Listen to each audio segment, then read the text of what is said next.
Dia tidak mungkin berbohong karena saya sudah di kamar. Begitu saya dialog dengan istrinya, beliau dari tempat tidur langsung menyapa saya. Selamat pagi Pak Fadlan. Saya menyapa pagi. Saya merapat ke tempat tidur dan salaman dengan beliau dan saya bilang, subhanallah, alhamdulillah, hari ini Bapak Pendeta saya dapat rahmat dari Allah Subhanahu wa ta'ala, karena saya sudah cari Bapak 2 bulan 3 hari. Sebenarnya Bapak ini tidak sakit, tapi selama 2 bulan 3 hari Bapak ini menjadi pembohong, sehingga Allah kasih sakit supaya saya ketemu di sini. Nanti kalau sembuh jangan lagi jadi pembohong. Katanya bicara cinta kasih tapi hari-hari berbohong. Saya pamit pulang. Saya pantau dari luar. 5 hari kemudian beliau sehat walafiat dan pulang ke rumah. Hari ke-6 saya yang datang ke rumah itu. Selamat pagi. Beliau bersama istri dan 7 anak membuka pintu dan mempersilahkan saya masuk ke dalam rumah mereka. Di saat itulah saya mulai berdialog dengan mereka. Subhanallah, dari jam 9 sampai jam 12 Pendeta Alfon bilang sama saya, Pak Fadlan usahakan besok datang lebih pagi lagi. Besok pagi saya datang dari jam 7 sampai jam 12.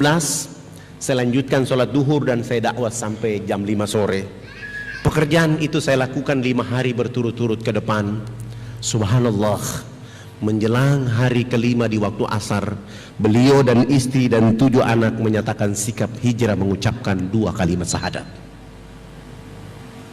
Begitu beliau masuk Islam, saya mulai mengganti namanya Alfon dengan nama Abu Sofyan. Saya ada sedikit tabungan, saya sewa rumah yang lebih besar dan saya pindahkan mereka untuk menuntun, agar memudahkan saya untuk menuntun mereka baca Quran dan sholat 5 waktu. Alhamdulillah, Abu Sofyan sudah sholat Jumat di masjid, anak-anaknya sudah mulai sholat Jumat di masjid. Tapi pada saat hari Minggu pagi, orang masih menunggu dia di gereja dari jam 6 pagi sampai jam 11 siang. Tidak mungkinlah karena sudah jadi Abu Sofyan. Ributlah Jayapura, akhirnya Fadlan ditahan tanpa proses BAP untuk masuk penjara selama 3 bulan. Alhamdulillah, saya menikmati 3 bulan selesai, saya keluar. Saya instruksikan kepada Paradise supaya kami menuju ke kampung ini. Kampung ini dari Jayapura kurang lebih 179 km. Begitu kami mau sampai ke kampung ini, ternyata sudah ada informasi tentang saya. Saya turun dari kendaraan, kepala suku di kampung itu langsung menyambut saya dengan tombak di betis kaki kiri saya, sehingga saya terjatuh. Teman-teman saya mencabut tombak itu dan larikan saya kembali ke rumah sakit, dan saya harus menginap di rumah sakit selama 3 bulan. Alhamdulillah, setelah sehat walafiat, saya bilang sama Paradise, ayo kita kembali lagi ke kampung ini. Begitu kami datang ke kampung itu, subhanallah, kepala suku yang 3 bulan silam melukai kaki saya justru jatuh sakit. Saya bilang sama Paradise, kita bawa kepala suku, istri dan anaknya, kita bawa ke rumah sakit, kita rawat dia di rumah sakit. Alhamdulillah, sampai di rumah sakit kami rawat dia selama 2 minggu. Di rumah sakit dia sehat walafiat. Sesudah itu kami antar kembali ke kampung halamannya. 1 minggu kemudian kami kembali ke kampung ini. Beliau bersama keluarga dan 15 kepala keluarga pun hijrah mengucapkan 2 kalimat syahadat. Akhirnya Fadlan harus ditahan untuk masuk penjara tanpa proses BAP selama 6 bulan. Alhamdulillah, menikmati 6 bulan itu selesai. Saya keluar, tetap saja saya berdakwah di Jayapura. Subhanallah, ada 30 kepala keluarga pun hijrah mengucapkan 2 kalimat syahadat. Ribut lagi Jayapura, saya harus ditahan lagi untuk masuk penjara selama 9 bulan. Alhamdulillah, saya menikmati 9 bulan itu dengan happy, senang hati. Hari terakhir dari bulan ke-9 saya keluar. Orang yang menangkap saya di 3 bulan yang pertama, 6 bulan yang kedua, dan 9 bulan yang ketiga itu dia datang. Dia buka gembok penjara itu dan dia maki-maki saya di sana. Ruangan ini tidak ada orang lain yang masuk kecuali Anda. Kenapa Anda tidak takut dengan penjara ini? Tiap bulan, tiap minggu tidak ada orang lain kecuali Anda. Saya jawab beliau, "Abang, saya bukan maling, saya bukan pemberontak, saya bukan pembunuh. Saya hanya ingin mencerdaskan orang-orang di negeri ini agar pasti tunduk kepada Allah dan pasti mengikuti Rasulullah Muhammad SAW. Tidak apa-apa abang menangkap saya, tidak apa-apa. Tapi abang ingat, esok lusa abang akan ditangkap oleh Allah dan disiksa oleh Allah habis-habisan karena abang salah menangkap orang." Bahasa saya ini membuat dia ketakutan dan dia bilang sama saya, "Jangan kau kasih takut-takut saya." Oh, ternyata orang ini juga ketakutan.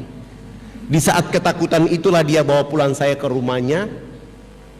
Dia suruh istri dan 5 anaknya menunggu saya di ruang tamu. Lalu saya mendakwai mereka tentang indahnya Islam bagi penduduk bumi. 8 jam kemudian beliau bersama istri dan 5 anak pun hijrah mengucapkan 2 kalimat syahadat.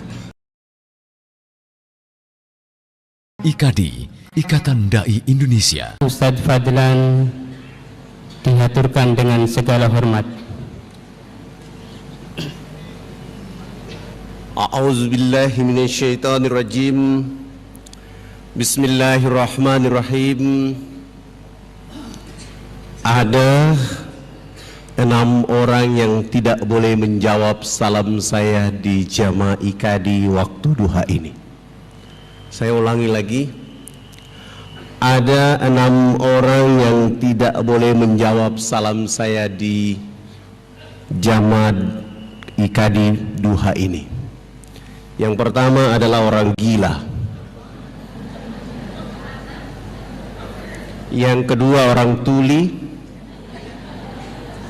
Yang ketiga orang bisu. Yang keempat orang yang sedang tidur. Yang kelima orang kafir dan yang keenam adalah orang mati. Semoga 6 orang itu tidak menjadi jamaahnya IKADI waktu duha ini. Assalamualaikum warahmatullahi wabarakatuh.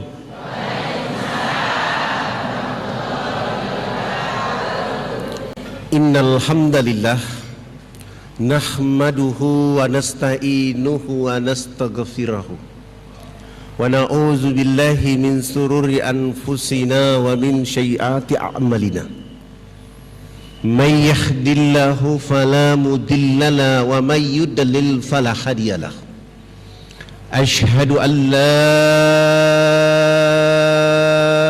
ilaha illallah wahdahu la syarikalah wa asyhadu anna Muhammadan abduhu wa rasul alladzi adal amanat wa ballaga rasala wa nasaha lil ummat wa jahada fil haqqi jihad wa tarakana mahajjatal ma'ina ila iluha kan hariha.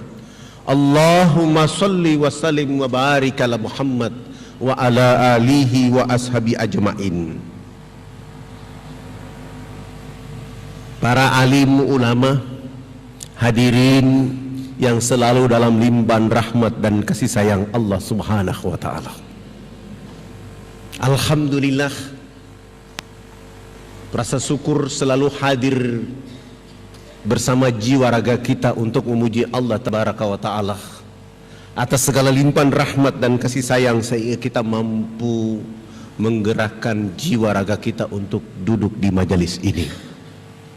Semoga duduknya kita di majelis ini seperti kita sedang duduk di dipan-dipan surganya Allah Subhanahu wa ta'ala. Rasulullah Muhammad sallallahu alaihi wasallam menyampaikan pengumuman untuk penduduk akhir zaman, sebagaimana disampaikan dan diumumkan oleh Ibnu Mas'ud. Apabila di sebuah komunitas, sebuah kampung, sebuah negeri mereka diundang untuk menghadiri sebuah majelis taklim, sebuah kajian Islam, Ketika undangan itu tiba di rumah mereka, mereka membaca undangan itu dalam keadaan happy, senang dan bahagia. Dan ketika jadwal itu pengajian, mereka berlapang-lapang mengayun langkah kaki kanannya memenuhi undangan itu. Menurut Rasulullah SAW, ayunan langkah kaki kanannya diangkat derajat oleh Allah Subhanahu wa taala. Tidak saja langkah kaki kanan, di saat yang bersamaan mereka juga berlapang-lapang mengayun langkah kaki kirinya memenuhi undangan itu. Ayunan langkah kaki kirinya mampu menggugurkan dosa-dosa bergantungan pada jiwa dan raga mereka. Setelah mereka tiba di majelis itu, mereka tidak duduk berkesendirian, melainkan mereka ditemani dengan 70.000 malaikat. Tidak saja ditemani dengan 70.000 malaikat, melainkan 70.000 malaikat sibuk di dalam majelis itu menyebut-nyebut nama mereka yang hadir ke hadapan Allah Subhanahu wa taala. Maka alhamdulillahi rabbil alamin, pujian hanya kepada Allah, sanjungan hanya kepada Allah, membesarkan nama Allah dan merendahkan serta menghinakan diri kita, karena kitalah hamba yang bergantung kepada Allah semata. Salam teriring salawat kepada Rasul Muhammad sallallahu alaihi wasallam. Dengan perjuangan dakwanya sehingga hari ini kita semua dalam keadaan Islam. Walau kita tidak menatap wajah Rasulullah, tidak mendengar kata-kata langsung dari Rasulullah Muhammad sallallahu alaihi wasallam, tidak duduk dengan Rasulullah Muhammad sallallahu alaihi wasallam, tetapi warisannya Rasulullah SAW membuat kita mampu berbondong-bondong, berduyung-duyung, berduduk, bersilaturahmi, bertahan di majelis-majelisnya Allah Subhanahu wa taala. Semoga ini terus hadir pada jiwa dan raga kita di setiap waktu, dengan harapan ridha dan rahmat Allah menyertai perjalanan hidup kita, dan kelak nanti bersama rahmat Allah dan safahnya Rasulullah Muhammad SAW. Jamaah yang dirahmati oleh Allah Subhanahu wa taala, alhamdulillah hari ini saya hadir kembali di tempat ini karena waktu yang lalu saya tiba terlambat sehingga para jamaah tidak mendengar ceramah saya yang tuntas. Tapi pada hari ini saya mulai kembali dari awal, bahwa pada tahun 78 itu saya hijrah dari Fakfak. Ketika saya hijrah dari Fakfak, waktu itu rambut saya kayak pohon beringin, kribo.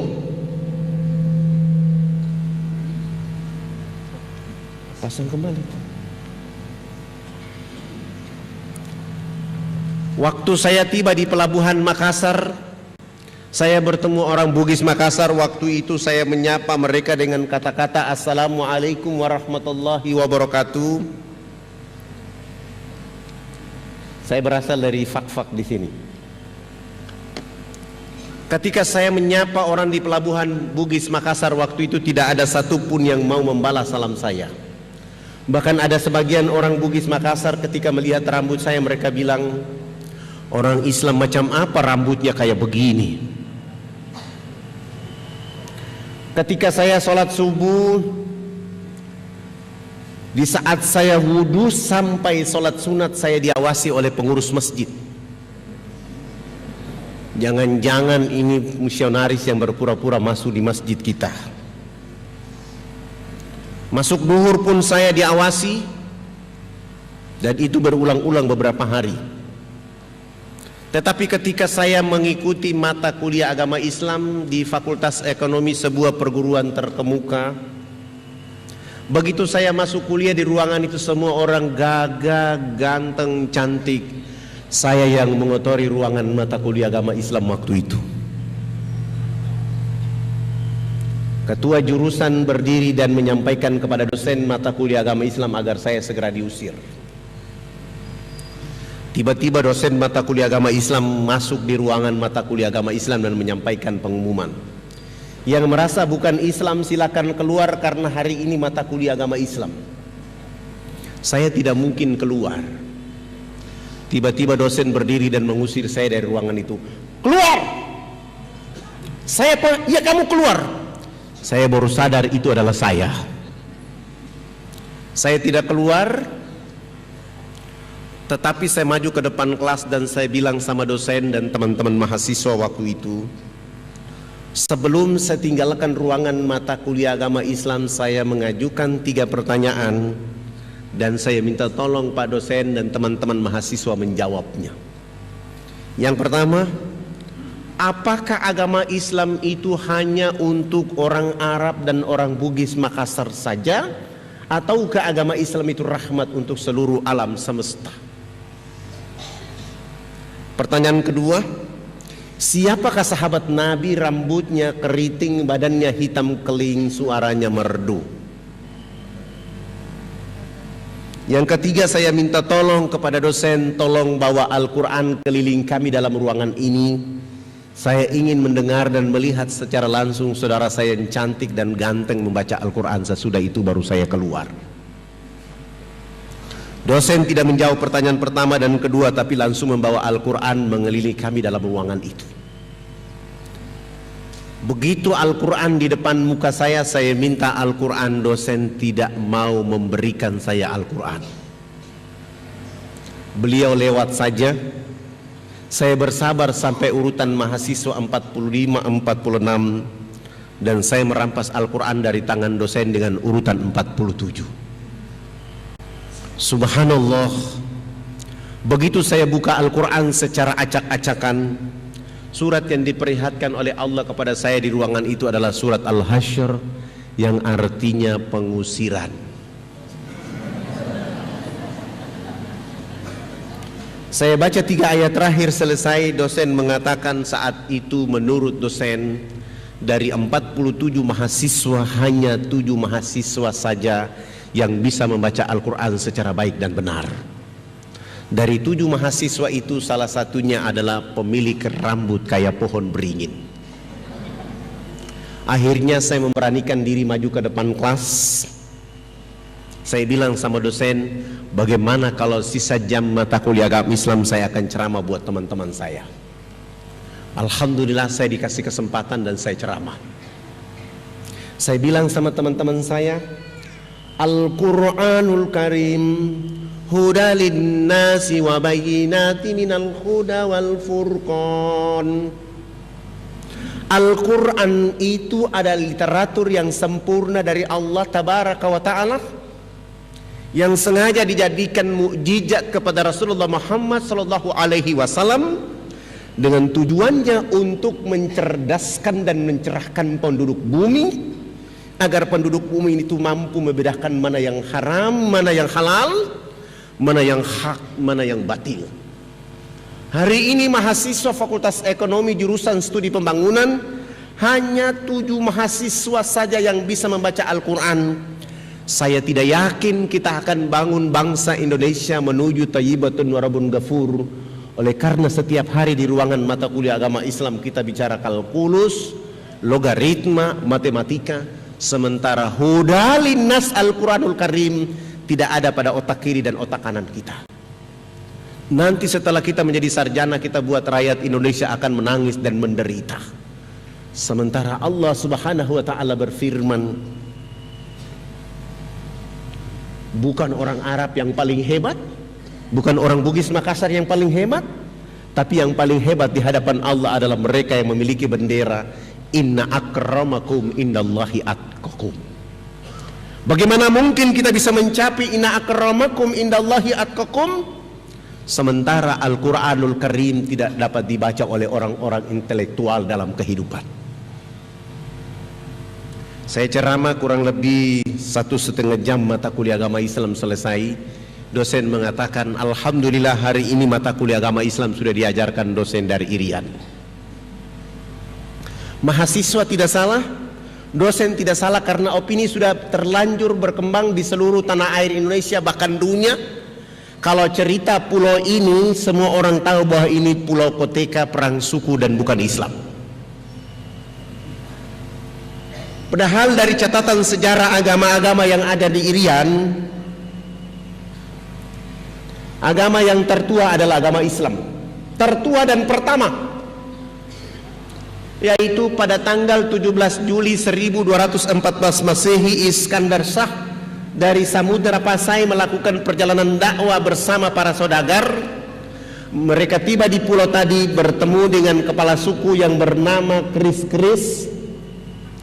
Mereka mendakwakan mereka dengan kalimat, kalau kamu mau makmur, kamu mau sejahtera, kamu harus mengenal alif lam lam ha mim dal. Mereka mengajarkan dua kalimat syahadat secara implisit kepada kepala-kepala suku. Alif lam lam ha itu adalah Allah, mim ha mim dal adalah Rasulullah Muhammad sallallahu alaihi wasallam. Sementara agama Kristen baru masuk ke Irian pada tanggal 5 Februari 1855. Itu pun yang mengantar agama Kristen masuk ke Irian adalah Sultan Tidore, orang Islam. Tanggal ini dijadikan orang di Manokwari menjadi tanggal masuknya agama Kristen. Jauh sebelumnya sudah ada agama Islam. Dari perjalanan dakwah menghasilkan 12 kerajaan Islam yang diperkuat oleh para dai. Alhamdulillah, ketiga tokoh ini, Agus Salim, Muhammad Rum dan Soekarno, ketika ditangkap Belanda dibuang ke Digul, mereka mulai memberi petunjuk kepada orang-orang Muslim yang ada di Merauke, di Digul, dan orang-orang tua yang ada di sana mengatakan bahwa ini negeri Muslim, maka segera mengembalikan dia dalam bingkai negara kesatuan Republik Indonesia. Alhamdulillah, nama Irian ada 3. Yang pertama adalah Nuwar, negeri yang menyimpan cahaya rahasia. Nuwar, nama ini identik dengan perkembangan dan majunya agama Islam pada saat itu. Diganti oleh Portugis dengan istilah Papua, dan dilanjutkan oleh Belanda dengan istilah Papua.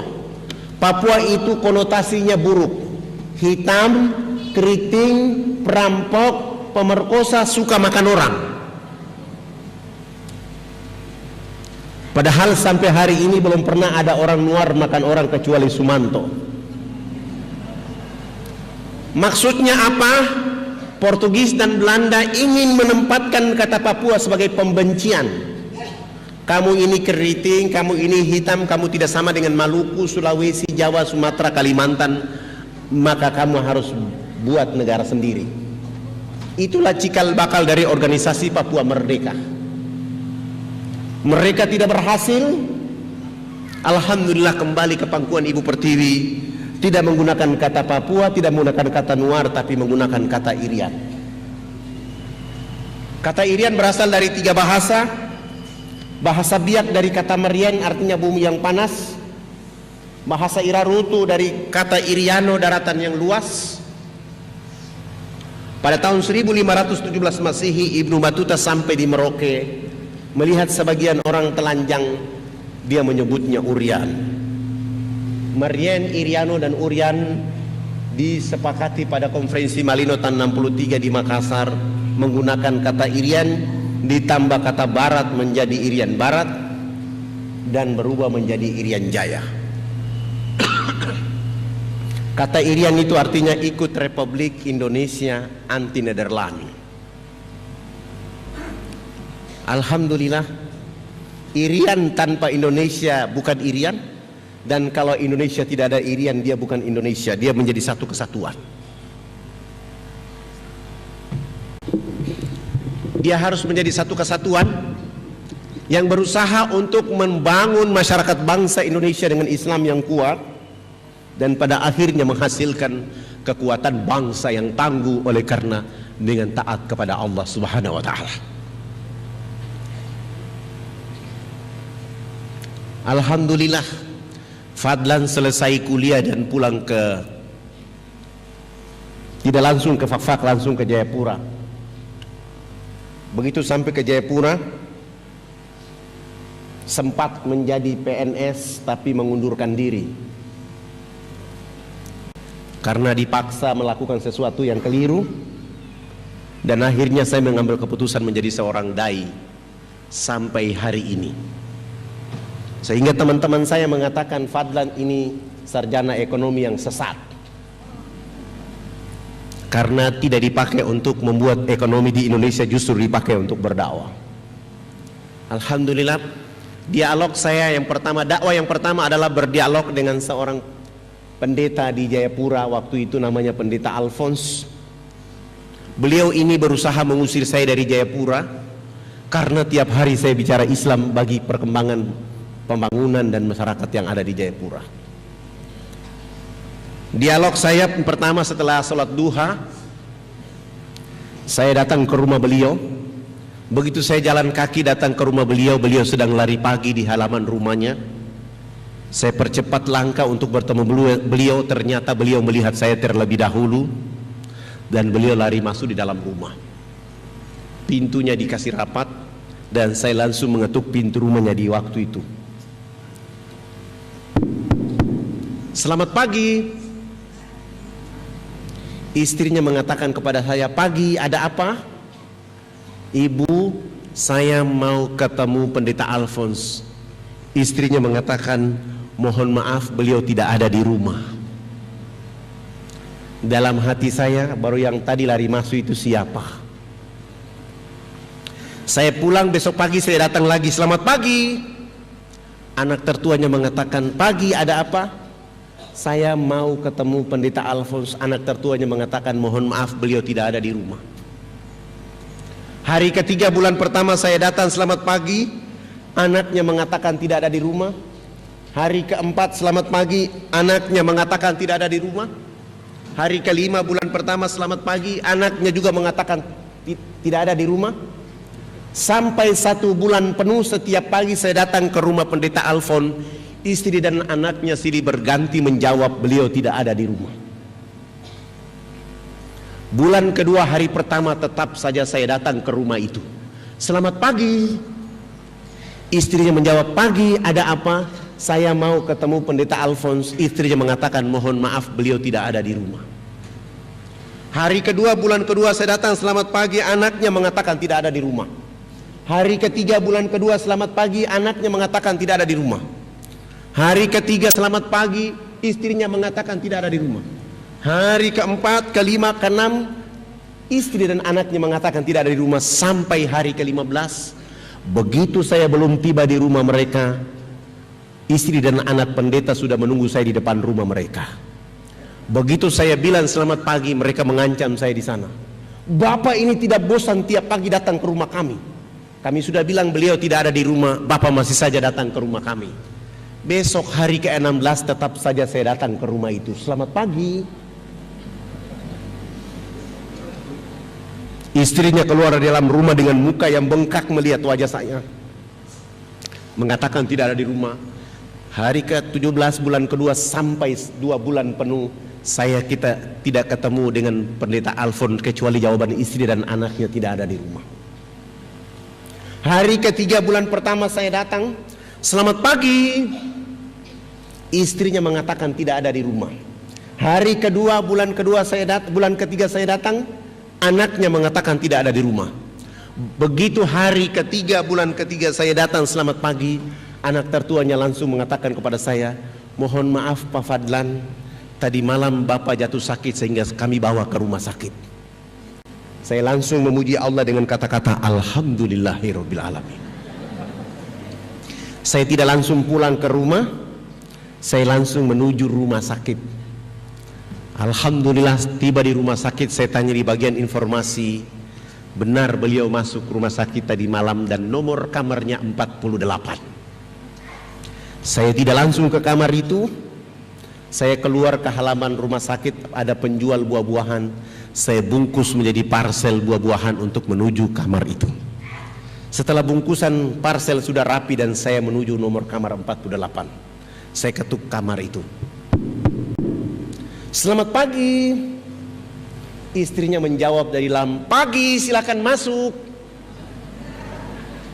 Saya tidak langsung masuk, tapi saya angkat wajah, saya angkat parsel, saya tutup wajah saya dan berjalan menuju kamar itu. Begitu saya mendekati istrinya dan saya bilang, saya turunkan parsel dan saya bilang, selamat pagi Bunda, apa kabar? Saya dapat kabar bahwa Bapak Pendeta jatuh sakit sehingga saya bawa parsel ini. Dia tidak mungkin berbohong karena saya sudah di kamar. Begitu saya dialog dengan istrinya, beliau dari tempat tidur langsung menyapa saya. Selamat pagi Pak Fadlan. Saya menyapa pagi. Saya merapat ke tempat tidur dan salaman dengan beliau dan saya bilang, subhanallah, alhamdulillah, hari ini Bapak Pendeta saya dapat rahmat dari Allah Subhanahu wa ta'ala, karena saya sudah cari Bapak 2 bulan 3 hari.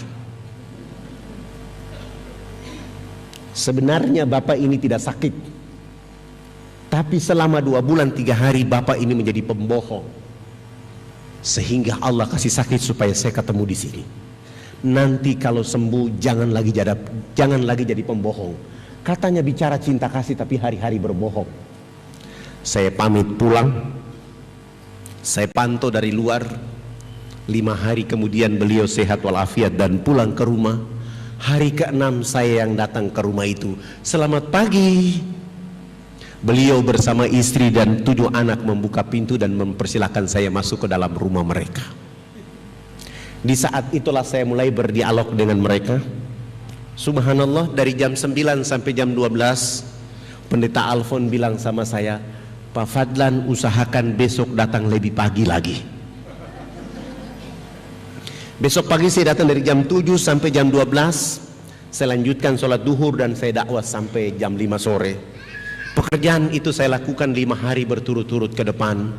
Subhanallah, menjelang hari ke-5 di waktu asar, beliau dan istri dan 7 anak menyatakan sikap hijrah mengucapkan 2 kalimat syahadat.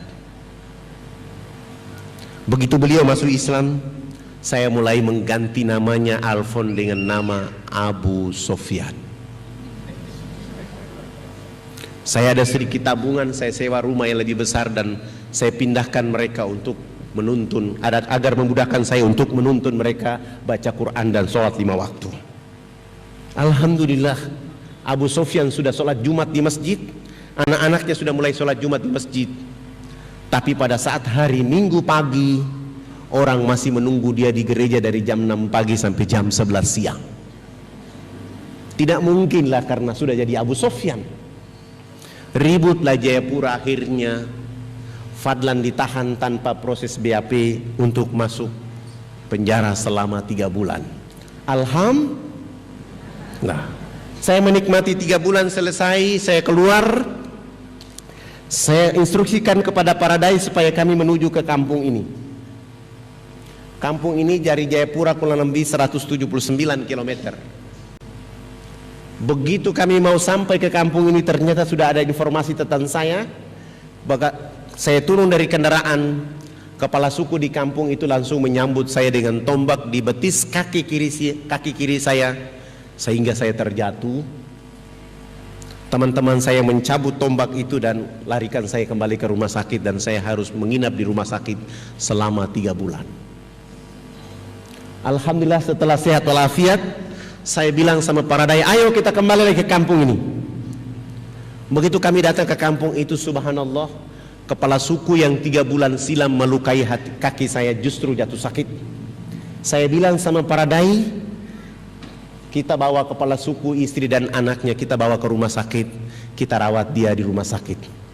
Alhamdulillah, sampai di rumah sakit kami rawat dia selama 2 minggu. Di rumah sakit dia sehat walafiat. Sesudah itu kami antar kembali ke kampung halamannya. 1 minggu kemudian kami kembali ke kampung ini. Beliau bersama keluarga dan 15 kepala keluarga pun hijrah mengucapkan 2 kalimat syahadat. Akhirnya Fadlan harus ditahan untuk masuk penjara tanpa proses BAP selama 6 bulan. Alhamdulillah, menikmati 6 bulan itu selesai. Saya keluar, tetap saja saya berdakwah di Jayapura. Subhanallah, ada 30 kepala keluarga pun hijrah mengucapkan 2 kalimat syahadat. Ribut lagi Jayapura, saya harus ditahan lagi untuk masuk penjara selama 9 bulan. Alhamdulillah, saya menikmati 9 bulan itu dengan happy, senang hati. Hari terakhir dari bulan ke-9 saya keluar. Orang yang menangkap saya di 3 bulan yang pertama, 6 bulan yang kedua, dan 9 bulan yang ketiga itu dia datang. Dia buka gembok penjara itu dan dia maki-maki saya di sana. Ruangan ini tidak ada orang lain yang masuk kecuali Anda. Kenapa Anda tidak takut dengan penjara ini? Tiap bulan, tiap minggu tidak ada orang lain kecuali Anda. Saya jawab beliau, abang, saya bukan maling, saya bukan pemberontak, saya bukan pembunuh. Saya hanya ingin mencerdaskan orang-orang di negeri ini agar pasti tunduk kepada Allah dan pasti mengikuti Rasulullah Muhammad SAW. Tidak apa-apa abang menangkap saya, tidak apa-apa. Tapi abang ingat, esok lusa abang akan ditangkap oleh Allah dan disiksa oleh Allah habis-habisan karena abang salah menangkap orang. Bahasa saya ini membuat dia ketakutan dan dia bilang sama saya, jangan kau kasih takut-takut saya. Oh, ternyata orang ini juga ketakutan. Di saat ketakutan itulah dia bawa pulang saya ke rumahnya. Dia suruh istri dan 5 anaknya menunggu saya di ruang tamu. Lalu saya mendakwai mereka tentang indahnya Islam bagi penduduk bumi. 8 jam kemudian beliau bersama istri dan 5 anak pun hijrah mengucapkan 2 kalimat syahadat. Setelah beliau masuk Islam, alhamdulillah saya sudah tidak ditangkap lagi. Saya mulai berpikir bahwa itulah dakwah.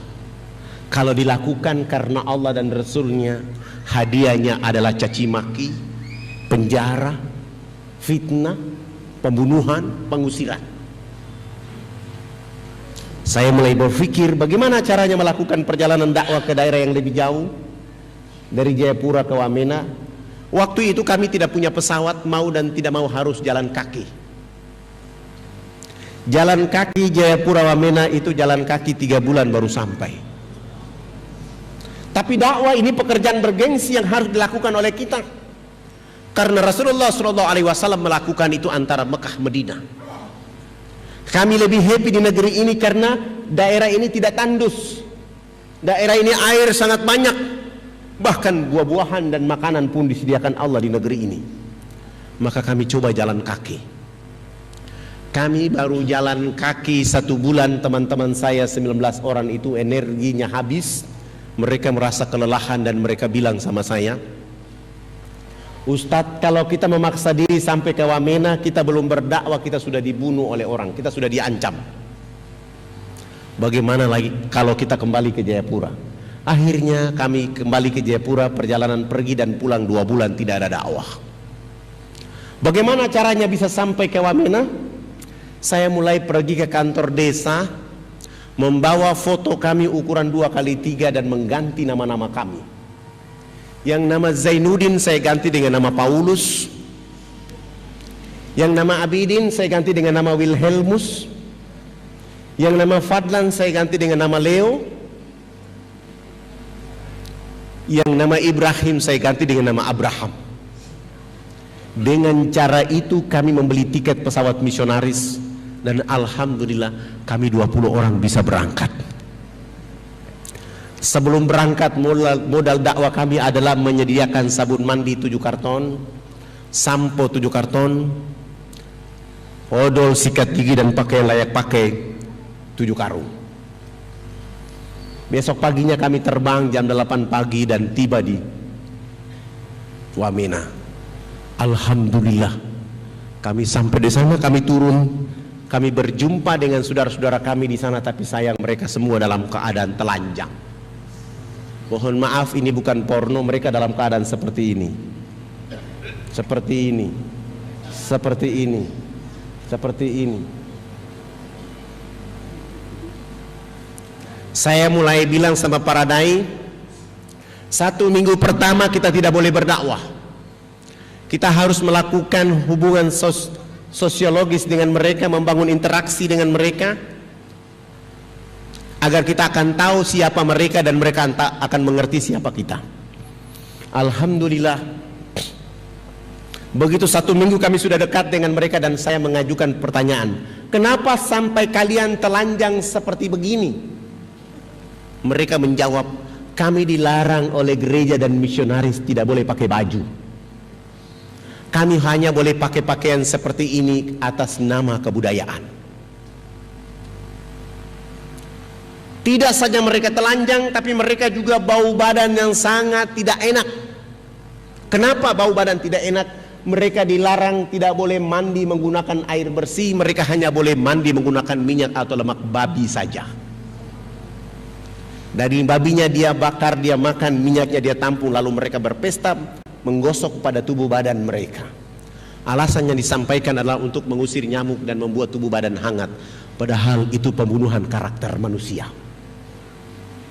Setelah mereka dalam keadaan telanjang seperti itu, ada ibu-ibu kita yang melahirkan di sana seperti binatang yang beranak di bawah pohon. Begitu bayinya keluar dari rahimnya, untuk memutuskan ari-ari dengan bayi menggunakan ujung batu yang tajam. Sesudah itu anak ibu manusia itu dilarang menyusui anak kandungnya dengan air susu di sebelah kanan. Dia hanya boleh menyusui anak kandungnya dengan air susu di sebelah kiri. Sementara air susu di sebelah kanan dipersembahkan untuk anak babi, sementara air susu di sebelah kiri untuk anak kandungnya. Ini babi, ini anak kandungnya.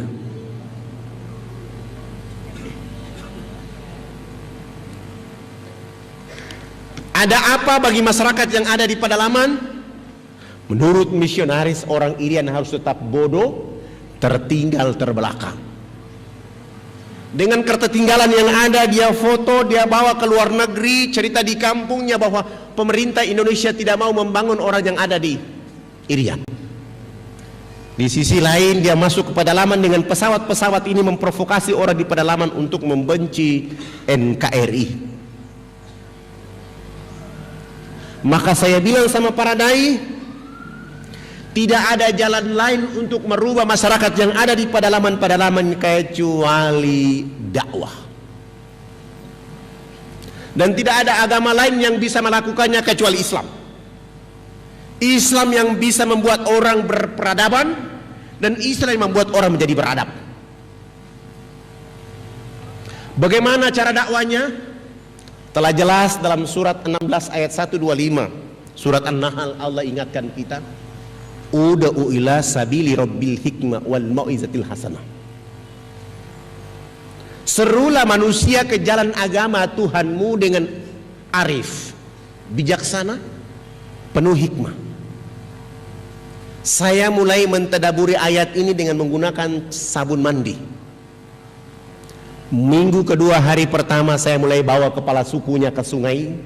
Sampai ke sungai saya bilang kepala suku, kotekanya dibuka dulu. Setelah kotekanya dibuka, kami 20 orang bersama kepala suku jebur masuk dalam sungai.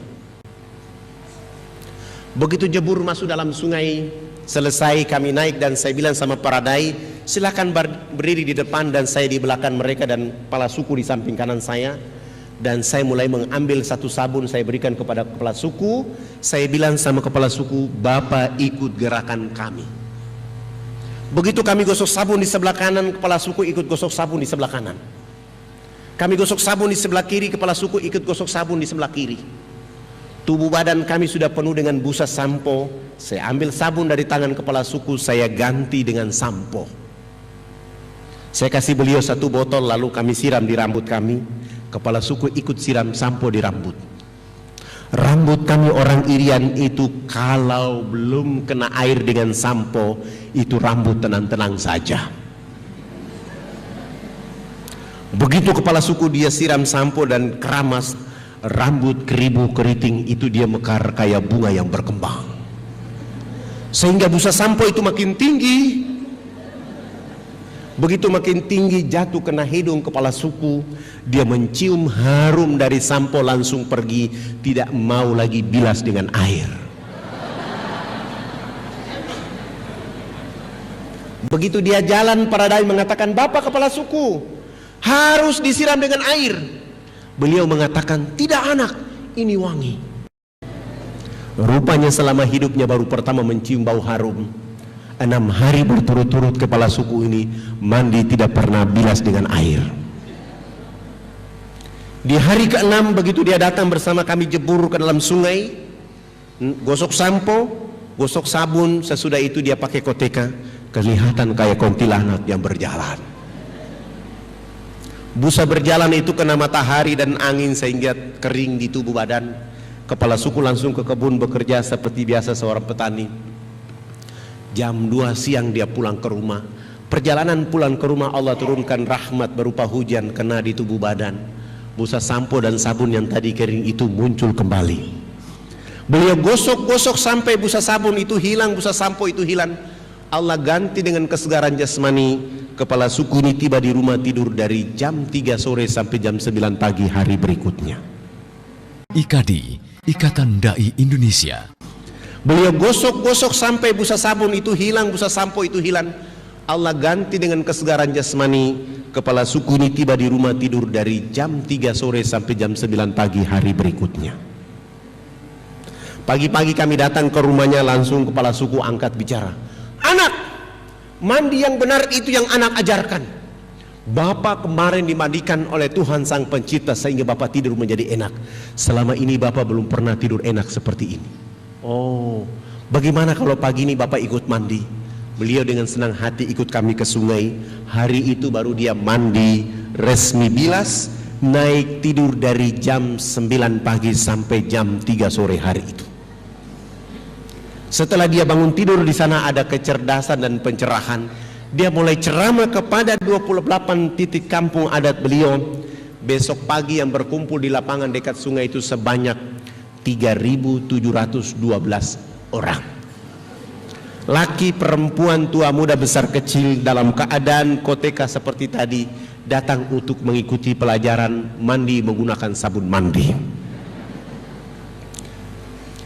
Karena kami bawa sabun hanya 7 karton, tidak cukup, terpaksa satu sabun dibagi 4 dan kami memulai pelajaran mandi kepada saudara-saudara kita di sana. Dari jam 8 pagi sampai jam 12 siang belum tuntas. Saya skorsing pelajaran mandi karena kami mau sholat duhur. Saya bilang sama kepala suku, kami mau sholat duhur, maka yang sudah mandi jangan pulang, yang belum mandi juga jangan pulang. Nanti selesai sholat duhur kami akan melanjutkan pelajaran mandi. Kami kalau sholat duhur atau sholat di pedalaman itu tidak bisa sholat di atas permukaan bumi, harus membuat panggung karena babi sangat banyak. Sehingga kami 20 orang naik di atas panggung, sementara 3.712 orang mereka dulu di bawah panggung yang sudah mandi maupun yang belum mandi. Begitu kami naik di atas panggung dan salah satu dai dia qomat, lalu saya takbir. Allahu Akbar. 19 dai itu juga takbir Allahu Akbar. Begitu kami takbir, 3.712 orang yang sudah mandi maupun yang belum mandi dulu di bawah panggung, semuanya serentak berdiri berputar keliling panggung sholat seakan-akan kami itu Ka'bah. Mereka tawaf keliling panggung sholat itu. Apa yang mereka lakukan? Ternyata mereka tawaf keliling panggung sholat untuk memperhatikan gerakan-gerakan sholat duhur yang kami lakukan. Begitu saya salam, Assalamualaikum warahmatullahi, Assalamualaikum warahmatullahi, kepala suku besar itu langsung loncat naik di atas panggung sholat dan mengajukan beberapa pertanyaan. Anak, kenapa anak dengan teman-teman berdiri dan angkat tangan dan mulutnya bicara-bicara? Itu maksudnya apa? Saya bilang, subhanallah, baru mandi cerdas begini. Saya mulai mencoba menjawab, Bapak kepala suku, kami ini agama kami Islam. Dalam agama kami diperintahkan Tuhan Allah Sang Pencipta dalam satu hari 5 kali menghadapnya di saat dan waktu yang ditentukan. Tadi kami berdiri angkat tangan itu artinya kami menyerahkan sepenuhnya kehidupan jiwa raga kami kepada Tuhan Allah. Yang kami bicara-bicara itu adalah Allah Maha Besar. Kehidupan dan diri kami ini kecil, sehingga tangan kiri kami ini malu menutup dada kami, tangan kanan kami pun malu menutup tangan kiri dan dada. Terserah Allah, mau menghukum kami terserah, mau memberi kami hadiah terserah, karena kami sudah menyerahkan sepenuhnya jiwa dan raga kami kepada Tuhan Allah Sang Pencipta. Oh, ini agama yang benar. Menurut Bapak kami sudah Islam. Tapi kenapa sesudah itu anak dengan teman-teman bongko badan? Apa artinya bongko badan? Kenapa ruku? Saya menjelaskan kepada mereka, kami bongkok badan supaya melihat di bumi ini ada air, ada batu, ada tanah, ada hewan, ada tumbuhan. Semua itu adalah fasilitas dari Tuhan Allah kepada manusia. Dinikmati, dipelihara, dilindungi karena masih ada manusia berikutnya. Tapi kenapa sesudah itu anak dengan teman-teman bongkok badan, tunduk mencium papan? Saya menjelaskan, kami tunduk mencium papan itu pertanda kami menangis atas kejahatan, dosa, maksiat yang kami lakukan, sehingga kami merendahkan kepala kami. Kenapa kami lakukan itu? Karena sebentar kami mati nanti kulit, daging, darah, tulang akan dilebur menjadi tanah. Sebelum dilebur menjadi tanah, kami menyatukan kepala, tangan, lutut dan kaki untuk menangis minta ampun kepada Dia Allah yang Maha Tinggi. Tapi kenapa sesudah itu anak dengan teman-teman lihat ke sebelah kanan mulutnya bicara-bicara, lihat ke sebelah kiri masih bicara-bicara? Saya jawab, kalau tadi kami mengangkat tangan adalah menyerahkan sepenuhnya jiwa raga kami bongkok badan untuk melihat apa yang diberikan oleh Allah, kami tunduk untuk meminta ampun. Setelah itu melihat ke sebelah kanan, kalau belum ada orang yang tahu mandi, tugas kami harus mengajarkan mereka bisa tahu mandi. Ada yang belum tahu pakai pakaian, tugas kami mencari pakaian untuk menutup tubuh badannya. Ada yang sakit, tugas kami mencari obat. Ada yang lapar, tugas kami mencari makan. Setelah itu melihat ke sebelah kiri, kalau belum ada orang di tempat ini yang mengenal Allah dan Rasulnya, kehadiran kami di tempat ini memperkenalkan Allah dan Rasulnya kepada mereka. Begitu mendengar penjelasan saya, kepala suku langsung mengatakan, kalau begitu kamu tidak boleh duduk di atas panggung. Kami 20 orang turun duduk di bawah panggung dan mereka 6 kepala suku naik di atas panggung menggantikan kami. Mereka bukan sholat tapi rapat adat. Setelah rapat adat selesai, 1,5 jam kemudian kepala suku besarnya menyampaikan pengumuman buat kami yang ada di lapangan pakai bahasa mereka.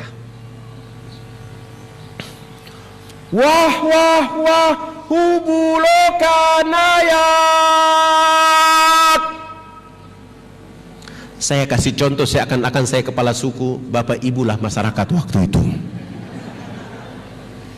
Saya ini orang fak-fak, saya tidak tahu bahasa itu. Saya tanya kepada orang yang ada di samping saya apa yang dimaksud oleh kepala suku. Ternyata kepala suku memberikan bahasa itu. Keberuntungan buat kami 20 orang yang berdakwah. Spektakuler. Hari ini kita bahagia. Hari ini kita gembira karena anak-anak ini sudah datang mengajarkan agama yang benar. Dalam rapat adat kami menyatakan kita semua yang berkumpul di lapangan ini mengikuti agama yang diajarkan anak-anak ini. Begitu kami 20 orang mendengar kata-kata ini langsung sujud syukur dan menangis kepada Allah Subhanahu wa ta'ala. Terima kasih Allah ya Rabb. Kami belum menyebut namamu ke dalam dada mereka. Kami belum menyebut nama kekasihmu Muhammad sallallahu alaihi wasallam ke dalam hati mereka. Kami hanya bawa rizki berupa sabun, sampo, odol dan sikat gigi datang ke tempat mereka. Kuatkan dakwah ini, lalu kami berhadapan dengan 3.712 orang, tapi kami semua tidak sanggup. Ketika kami melantunkan 2 kalimat syahadat, kami semua 20 orang harus mencucurkan air mata. Haru kemudahan dari Allah Subhanahu wa ta'ala. Lalu kami berdiri dan mengantarkan 2 kalimat syahadat kepada mereka. Asyhadu an la ilaha illallah wa asyhadu anna Muhammadar Rasulullah. 3.712 orang mengucapkan 2 kalimat syahadat tanpa beban sedikit pun, oleh karena hadirnya hidayah dan petunjuk Allah kepada mereka. Lalu kami bersyukur kepada Allah, terima kasih ya Allah, dengan hidayah dan petunjuk darimu masyarakat yang telandang, mereka dalam keadaan telanjang, mereka dalam keadaan terhina, mereka dalam keadaan terbelakang, mereka dalam keadaan bodoh, dakwah hadir di tengah-tengah kehidupan mereka sehingga mereka menyebut namamu dan menyebut nama Rasul Muhammad sallallahu alaihi wasallam.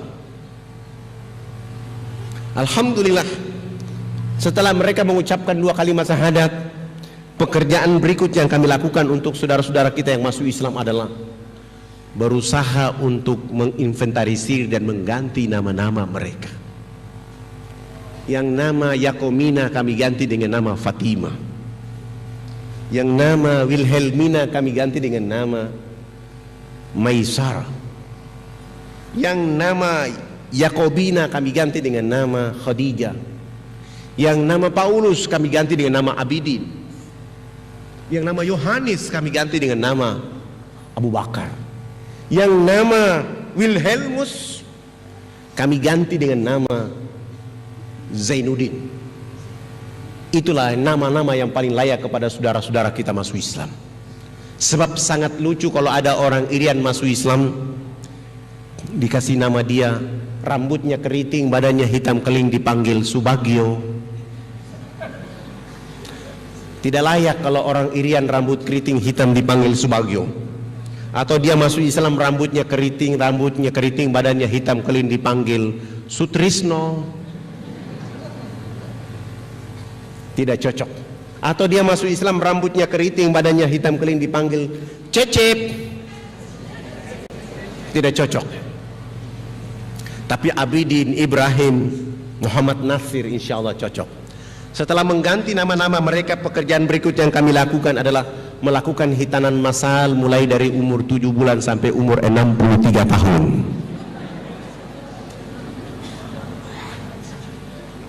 Alhamdulillah, kami dibantu oleh ayahanda Haji Letnan Kolonel Mulia Tarmizi.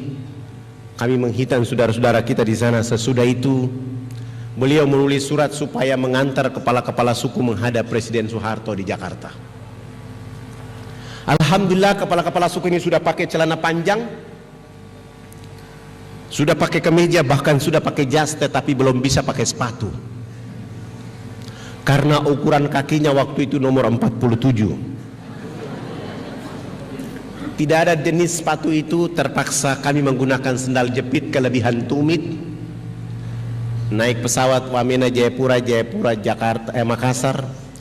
Saya bawa mereka keliling kota Makassar melihat pembangunan di Makassar. Sesudah itu kami melanjutkan perjalanan ke Jakarta.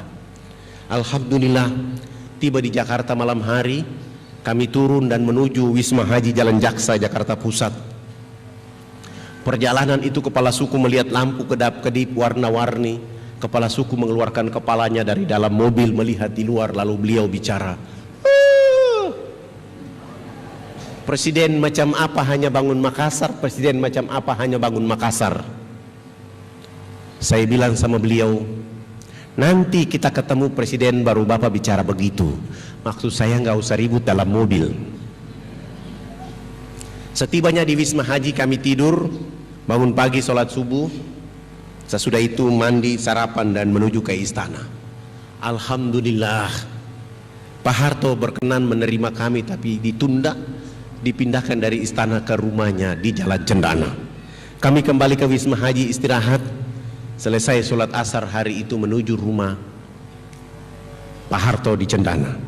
Begitu kami datang, kepala negara berdiri di depan rumahnya menyambut kehadiran kepala-kepala suku sambil salaman dan berpelukan. Senyum ciri khas dari Pak Harto kepada mereka. Sesudah itu kami dibawa masuk ke ruang tamu, dikasih makan, dikasih minum, dikasih oleh-oleh oleh Pak Harto. Dan Pak Harto minta supaya kepala suku besarnya konferensi pers. Lalu kepala suku besar konferensi pers, Bapak tidak pantas jadi presiden. Presiden macam apa hanya bangun Makassar, presiden macam apa hanya bangun Jakarta. Pemilu nanti saya akan bicara supaya Haji Muhammad Soeharto tidak boleh lagi dipilih jadi presiden. Kepala suku ini bicara pakai bahasa Wamena, Pak Harto juga tidak tahu. Karena kepala suku ini bersemangat, Pak Harto memiliki positive thinking dan minta diterjemahkan. Dan saya harus menggunakan siasa menerjemahkan bahasa ini. Dan saya mulai menerjemahkan. Bapak Presiden yang terhormat, hari ini kepala-kepala suku sungguh bahagia bisa bertemu dengan Bapak Presiden. Dan kepala suku menyatakan bahwa Haji Muhammad Soeharto layak jadi Bapak Pembangunan Nasional. Dengan cara inilah Pak Harto langsung menelpon Menteri Agama, kepala-kepala suku ikut diberangkatkan haji pada tahun itu juga. Dengan cara itu Pak Harto menelpon Menteri Sosial, kami dibantu 417 unit rumah layak huni. Dengan cara itu Pak Harto menyumbang 1000 karung pakaian serba baru, 600 karton sampo, 600 karton odol, sikat gigi, dan dakwah Jakarta Wamena tidak boleh menggunakan kapal laut tapi menggunakan pesawat Hercules dari Halim Perdana Kusuma. Dan beliau juga menyumbang 28 masjid kepada 28 kampung yang masuk Islam di saat itu. Alhamdulillah, perjalanan dakwah terus hidup. Mereka mulai tumbuh, bahkan hari ini di lokasi ini sudah ada satu pesantren namanya Pesantren Darul Istiqomah, yang gurunya dan mudirnya kami sengaja mengambil dari Bantul, tinggal di situ dan mulai merubah saudara-saudara kita di daerah-daerah Wamena agar mengenal Islam. Alhamdulillah, nanti kalau ada kesempatan dari masyarakat Kediri yang mau berkunjung ke Wamena, jangan ada di kotanya, usahakan jalan kaki 175 km ke dalam, tinggal di sana beberapa hari. Tidak ada satupun yang sanggup menahan air mata di saat waktu duhur, asar atau maghrib atau subuh. Orang akan mencucurkan air mata karena ada anak rambut keriting hitam keling mengumandangkan suara azan, seakan-akan di saat itu Bilal hadir di tempat itu. Saya bergeser lagi ke Jayapura, ke Biak. Ketika bergeser ke Biak berdakwah, saya sudah berdakwah selama 5 hari. Ketemu lagi seorang pendeta yang bernama Alexander. Beliau mulai menggunakan kekuatan untuk mengusir saya dari sana. Beliau mengatakan, segera keluar dari kota ini. Saya bilang, abang, kenapa, alasan apa saya tidak boleh ada di sini? Anda segera tinggalkan kampung ini dan tidak boleh bicara Islam di negeri ini. Saya bilang, abang, saya orang Irian Islam, abang orang Irian Kristen. Saya berhak bicara Islam di sini. Kenapa? Karena agama pertama yang ada di Irian adalah agama Islam. Dan agama Kristen masuk ke Irian diantar oleh orang Islam. Maka saya berhak bicara Islam di sini. Tidak boleh Anda bicara Islam di sini. Saya tanya kepada beliau, alasan apa lagi supaya saya tidak boleh bicara Islam di sini? Beliau mengatakan, Anda tidak boleh bicara Islam di Irian karena Irian sudah dibeli oleh Yesus Kristus. Oh, abang, kalau Irian sudah dibeli oleh Yesus Kristus, mana kwitansi dari Yesus? Begitu saya tanya kwitansi dari Yesus, ternyata tidak ada. Kalau begitu saya berhak bicara Islam di sini. Akhirnya saya tinggal di Biak selama 3 bulan saya berdakwah. Alhamdulillah ada acara Isra Mi'raj. Saya diundang untuk menyampaikan hikmah Isra Mi'raj. Ternyata salah satu tamu yang diundang oleh ibu-ibu Dharma Wanita adalah Pendeta Alexander. Dari rumah saya sudah menyiapkan konsep saya adalah pentingnya sholat bagi kehidupan bumi, penduduk bumi. Begitu saya naik di atas mimbar, saya lihat ternyata di bawah ada Pendeta Alexander dan saya mulai merubah ceramah saya.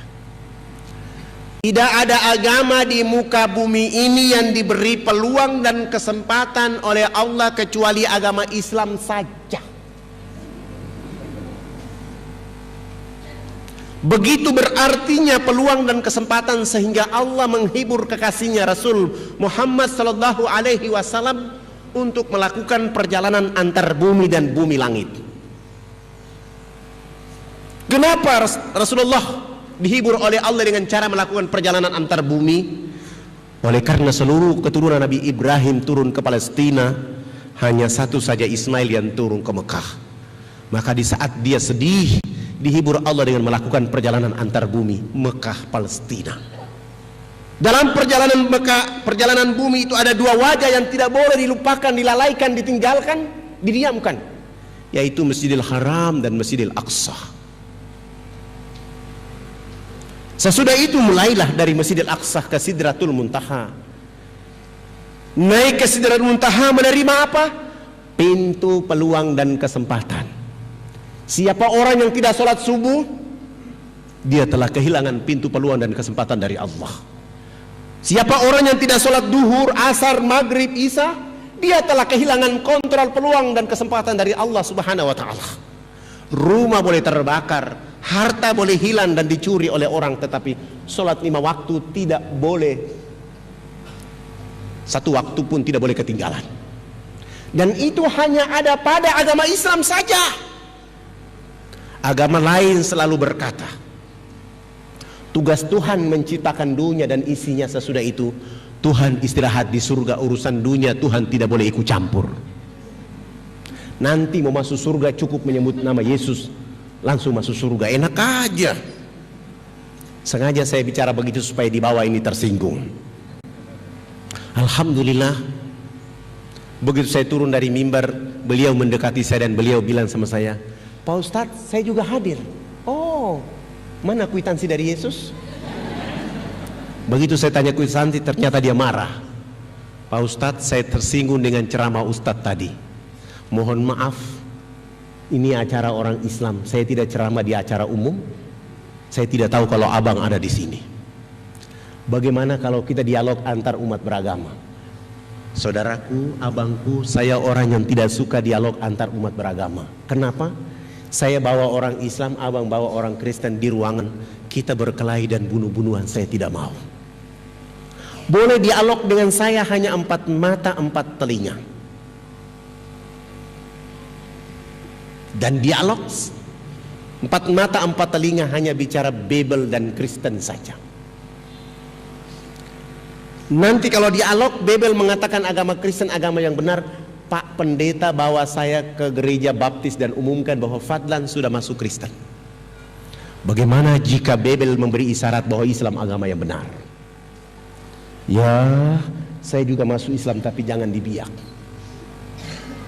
Kami sepakat dan malam itu kebetulan acaranya hari Sabtu sore, langsung beliau sewa hotel dan saya sudah kasih satu persyaratan, dialog kita di tempat yang ada AC, ada tempat tidurnya 2 dan tempat dialog harus Bapak yang bayar. Beliau sepakat dan malam itu langsung menyewa hotel.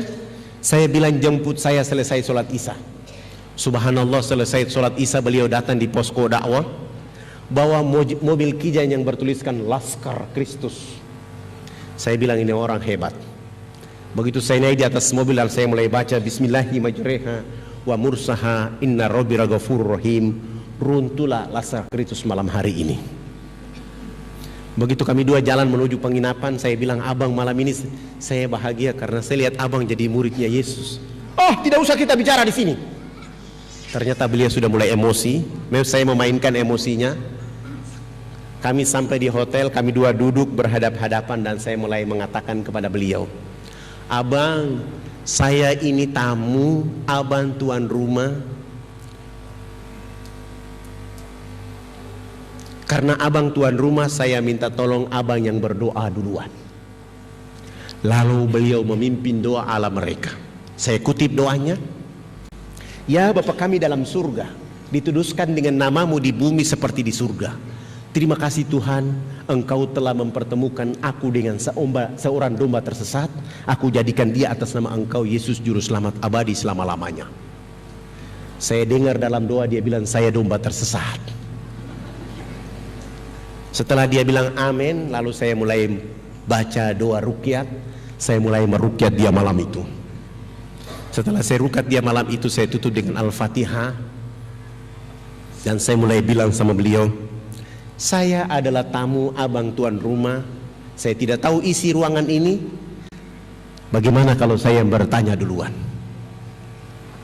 Tolong ceritakan kepada saya pada tanggal berapa Babel turun, di mana tempat turunnya Babel, dan apa kata-kata Yesus ketika menerima Babel. Beliau buka Amsal, Ulangan, Yesaya, Paulus, Markus. Dia tidak ketemu. Lalu beliau bilang sama saya, Pak Ustadz, saya tidak ketemu ayat ini. Supaya abang tahu Babel itu benar, tolong bantu saya lihat Yesaya 12 ayat 29. Akan datang seorang nabi, diajarkan kitab kepadanya dengan kata-kata baca. Nabi itu mengatakan, aku tidak dapat membaca. Ayat ini memberi isyarat kepada seluruh orang Kristen bahwa akan hadir Al-Quran dengan sempurna. Maka tidak boleh lagi Babel berlaku di atas muka bumi, karena Babel itu hanya untuk Bani Israel saja. Supaya abang lebih kuat, tolong lihat Amsal 15. Tidak pantas Tuhan itu berdoa, tidak layak Tuhan itu minta tolong.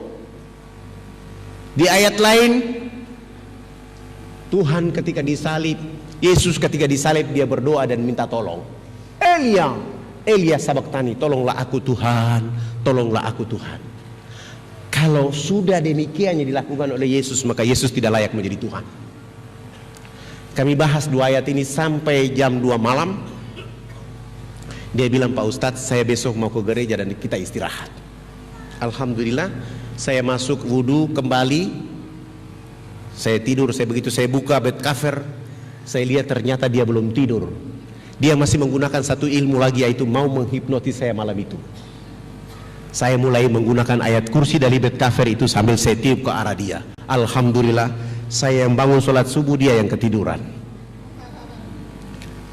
Begitu dia bangun sholat subuh, bangun, dia mandi selesai langsung ke gereja. Sampai ke gereja dia mengundurkan diri di gereja dan dia dikejar oleh jamaah pada tahun itu. 3 jari kakinya dipotong. Yang membuat dia yakin tentang kekuasaan Allah dan Islam. Harusnya ketika jarinya dia potong, yang keluar dari kakinya adalah darah. Ternyata setetes darah pun tidak ada yang keluar. Dia lari menuju penginapan. Begitu dia masuk dalam kamar, baru darah berhembus keluar. Di saat itulah dia bilang, saya mengucapkan 2 kalimat syahadat. Keluarganya dilindungi. Kami lari dari Jayapura, dari Biak ke Jayapura, Jayapura menuju Jakarta, dan beliau bersama 12 anaknya hijrah mengucapkan 2 kalimat syahadat. Dia tinggal di Jakarta, di Tangerang. Sesudah itu pergi ke Mesir selama 6 tahun. Dia 6 tahun dia di Mesir, anak-anaknya terus belajar di pesantren di Tangerang. Sesudah itu kembali ke Indonesia menjemput istrinya menunaikan rukun Islam yang kelima. Setelah rukun Islam yang kelima, saya antar kembali mereka pulang ke kampung halaman. Perjalanan pulang ke Biak, kami sholat subuh. Beliau bilang sama saya, Pak Ustadz, saya sudah Islam, saya sudah haji, saya sudah belajar Islam dengan sempurna, tapi saya punya 3 jari kaki ini terpotong. Saya bilang, 3 ini yang dulu abang ingat-ingat, Tuhan Bapa, Anak dan Rohul Kudus. Sekarang sudah tidak ada. Yang ada adalah Qul huwallahu ahad, tunggal. Oh begitu, iya, itu isyaratnya. Alhamdulillah, beliau bangun satu masjid di Biak. Berjalan 5 tahun kemudian, usianya 62 tahun. Kami sama-sama sholat subuh berjamaah. Kami bangun dari sujud, beliau tidak bangun dari sujud. Di saat itu beliau meninggal dunia juga dalam masjid. Saya bergeser lagi berdakwah di Enarotali. Di Enarotali kami sudah tidak boleh lagi pakai pesawat misionaris karena wajah kami sudah diketahui oleh mereka. Akhirnya mau dan tidak mau kami harus jalan kaki dari Nabire ke sini. Berapa lama? 12 hari baru sampai ke sana. Kami berdakwah di sini selama 3 bulan, hanya 1 orang yang masuk Islam. Saya mulai bergeser dari lokasi ini ke Nabire. Nabire saya terus ke Jawa Timur. Datang ke Sunan Ampel, menyampaikan pengurus Sunan Ampel supaya membantu kami pakaian layak pakai dan sabun mandi. Alhamdulillah 1 bulan kemudian terkumpul 600 karung pakaian, 200 karton sabun, odol, sampo dan sikat gigi. Lalu saya mau bawa pulang menuju Nabire. Ada alumni dari IAIN Sunan Ampel, orangnya tinggi, gagah, ganteng, pintar. Dia ketemu saya dan dia bilang, Pak Ustadz, saya mau ikut antum dakwah di Irian. Boleh ikut saya berdakwah di Irian, tapi jangan tanya amplop. Kalau antum ikhlas silakan. Alhamdulillah beliau ikhlas. Ikut kami dengan bantuan itu. 5 hari kemudian kami tiba di Nabire. Kami turunkan seluruh bantuan, istirahat 2 hari kemudian, dan kami mulai mencoba jalan kaki. Kami baru jalan kaki hari pertama, Ustadz Firman mulai bertanya, kok belum sampai-sampai? Saya diam saja, kami jalan malam bermalam. Besok pagi kami jalan lagi. Pak Ustadz, kapan kita sampai? Saya diam saja, saya tidak jawab. Begitu kami masuk hari kelima, beliau langsung marah-marah di tengah hutan itu. Oh Ustadz Fadlan, ternyata antum bawa saya ke Irian ini dengan membunuh saya di tengah hutan ini. Kalau saya tahu metode dakwah antum seperti ini, saya tidak akan ikut antum. Tolong pulangkan saya dan saya mau kembali ke Jawa Timur.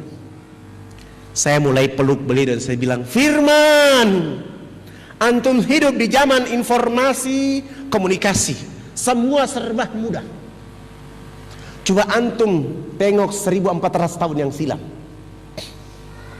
Seorang anak manusia di dalam rahim ibunya, ayah kandungnya meninggal. Begitu lahir ke atas permukaan bumi, air susu ibunya kering. Ibunya menawarkan kepada penduduk kota Mekah untuk menyusui. Semua orang menolak. Jangan kamu menyusui bayi yang tidak ada bapaknya. Begitu dibawa menghadap Halimatus Sa'diyah, suami Halimatus Sa'diyah marah-marah. Wahai istriku, kita butuh upah, kita butuh uang. Jangan kamu menyusui bayi yang tidak ada orang tuanya. Wahai Firman, 6 tahun kemudian bayi ini tidak menyusuikan ibunya lagi. Dia dirawat oleh kakeknya Abdul Muthalib.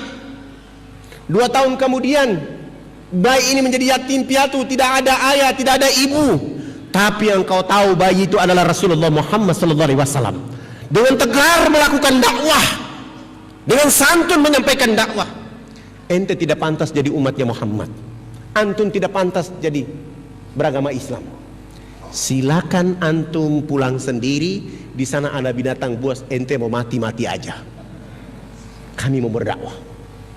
Bahasa saya ini sengaja saya lakukan supaya dia semangat, dan dia bilang, kalau begitu Pak Ustadz, kita jalan lagi. Alhamdulillah, kami jalan sampai 12 hari, tiba di lokasi. Kami berdakwah selama 3 bulan, tidak ada satupun yang masuk Islam. Saya mulai bilang sama beliau, Ustadz, ini tidak ada orang masuk Islam karena niat antum yang salah. Tapi ada metode dakwah untuk membungkus niat antum supaya dakwah ini hidup. Bagaimana kalau antum ana nikah dengan anak kepala suku? Hah? Maaf Ustadz, saya tidak bicara gagah, saya tidak bicara ganteng, saya bicara dakwah. Jangankan antum, ana juga tidak akan mau menikah dengan orang di sini. Tapi untuk metode dakwah kali ini antum yang paling cocok. Aduh Ustadz, kalau begitu kasih saya kesempatan, saya istikharah selama 7 hari dulu. Akhirnya Ustadz Firman istikharah 7 hari berturut-turut. Pagi-pagi begini dia ketemu saya dan wajahnya antara gembira dan sedih. Kenapa lagi wajah antum? Pak Ustadz, saya sudah istikharah selama 7 malam, tidak ada jawaban lain kecuali cahaya putih. Alhamdulillah, ente wajib menikah anak kepala suku. Bagaimana caranya? Ustadz, kita pakai strategi dakwah. Lalu saya lapor di kepala suku, anak perempuan tertua yang bernama Yakomina itu, kami bawa dia jalan kaki, tutup auratnya, kami bawa jalan kaki ke Nabire, dan kami bawa dia ke Jawa Timur. Yakomina ini sampai ke Surabaya, masuk Islam, dan kami ganti nama dia dengan Aisyah. Dia tinggal selama 3 tahun 6 bulan di Mojokerto. Kerjanya adalah ngaji masuk salon, ngaji masuk salon, menghabiskan biaya salon selama 3 tahun 6 bulan 23.775.000. Rambut keribu itu kami rebonding kasih lurus. Badan lemak-lemak babi itu kami lulur menjadi hitam manis. Begitu dia pakai gamis besar, pakai jilbab besar, baru Ustadz Firman angkat bicara. Iya ya Ustadz, kalau orang Irian dipoles kayak orang Yaman. Dulu ente mengeluh. Alhamdulillah, si Aisyah ini 3 tahun 6 bulan itu mulai cantik kembali, dan 3 tahun 6 bulan dia mampu hafiz dus 28, 29, 30. Dan 3 tahun 6 bulan dia mampu menghafal 112 hadis dan mulai bisa ceramah di tengah-tengah kehidupan teman-temannya. Akhirnya Firman menikah dengan Aisyah. Setelah akad nikah, saya mulai kasih pengumuman bahwa kedua hamba Allah ini tidak boleh tinggal di sini. Mereka harus dibawa ke kampung istrinya. Alhamdulillah, saya bawa istrinya, kami bersama suaminya kami pulang. Sampai di Nabire saya mulai mutar otak saya, bagaimana keadaan supaya wanita ini tetap cantik. Karena kalau kami jalan kaki, keringat selama 12 hari bisa membuat dia kembali ke habitatnya. Akhirnya saya mulai bilang, seluruh jamaah kita harus menjaga sholat 5 waktu kita menjaga bacaan Al-Quran kita selama 1 bulan. Alhamdulillah, 53 hari kemudian ada pengumuman bahwa 43 hari kemudian ada pengumuman bahwa ada pesawat angkatan udara mau terbang ke sini, saya ke sana melapor dan kami 7 orang bisa ikut. Saya mulai bilang sama suaminya, yang besok berdakwah bukan antum, bukan saya, tapi yang berdakwah adalah istri antum. Supaya dakwah ini besok hidup, suruh pakai jilbab putih, gamis putih, sepatu putih, kaos kaki putih. Kalau ada kacamata warna putih kasih pakai juga. Alhamdulillah, besok pagi di airport saya lihat ternyata putih-putih. Saya tanya kacamata, ternyata tidak ada. Saya bilang sudah bisa, kita mulai. Kami mulai terbang sampai ke lokasi ini, tidak ada airport. Akhirnya kami dilepas pakai jaring satu persatu. Begitu kami turun satu persatu dan saya bilang sama petugas, penumpang yang terakhir adalah perempuan ini. Saya kasih minyak wangi dan nanti begitu dia ijat tangga ini disiram dengan minyak wangi. Alhamdulillah, begitu di perjalanan kena baling-baling, akhirnya gamisnya melambai-lambai. Orang dari bawah kampung berteriak, malaikat datang di kampung. Begitu dia turun berdiri di tengah-tengah kerumunan masyarakat yang ada di kampung itu, langsung dia ceramah pakai bahasa mereka. Saya ini dulu nama saya Yakomina, hari ini nama saya menjadi Aisyah. Saya bisa bicara seperti ini, saya bisa cantik seperti ini, saya bisa berubah seperti ini karena 3 tahun 6 bulan saya pergi ke negeri sana, mereka merubah saya menjadi manusia yang beradab. Dulu seandainya saya tinggal di kampung ini, saya tinggal di atas potensi kekayaan dari Allah, tetapi saya seperti binatang di negeri ini. Dan hari ini bapak ibu keluarga saya di kampung itu seperti yang dilakukan oleh orang-orang asing di negeri ini. Dia ceramah kurang lebih 1,5 jam. Ada seorang penginjil perempuan angkat tangan, hai Yakomina, kami bersedia masuk Islam, tetapi kami juga cantik seperti kau. Suaminya bilang sama saya, Ustadz, di tengah hutan ini salon mana yang mau datang? Saya bilang urusan salon urusan saya, yang penting mereka sudah ada niat. Kami tinggal 1 minggu kemudian, saya mulai turun jalan kaki kembali ke Nabire. Saya ke Makassar, kumpulkan uang dari masjid ke masjid. Alhamdulillah dapat 35 juta. 15 juta itu khusus untuk beli belas kencur, alat dulur, rebonding. Seorang dai harus begitu. Setelah alat-alat kecantikan itu sudah siap semuanya, saya mulai tanya salon mana yang bisa bantu dakwah. 1 bulan, 3 bulan 10 juta. Alhamdulillah ada kelompok Wardah. Saya bayar mereka 10 juta dan saya bawa mereka. Kami sampai di sana ada Hercules dan kami terbang ke sana turun. Sampai di sana kami tidak mulai langsung berdakwah, tapi kami mulai buat bilik-bilik kecil sebanyak 10 buah.